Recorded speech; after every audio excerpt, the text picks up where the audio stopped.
Belum muhrim, gaya pacaran Ayu Ting Ting gelendot manja ke Leto Fardana jadi sorotan.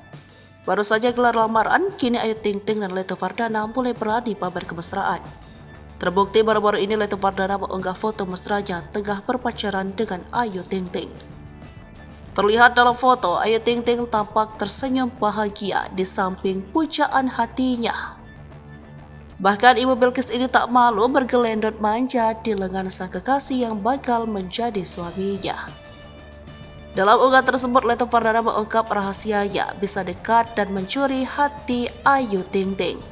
Hal itu disampaikan Dana melalui akun Instagram pribadinya pada Senin 12 Februari 2024 @derazalah. Dalam unggahan di Instagram Story, Dana mengatakan bahwa dia mengajak berkenalan Ayu Ting Ting tidak dengan cara yang mainstream. Lucunya, dia sampai bersumpah saat menyampaikan hal tersebut. Notebook, sumpah aku gak pernah DM dia. Halo dek, kuliah apa kerja? Jelas Dana dalam unggahan yang menyertakan foto bersama Ayu Ting Ting tersebut.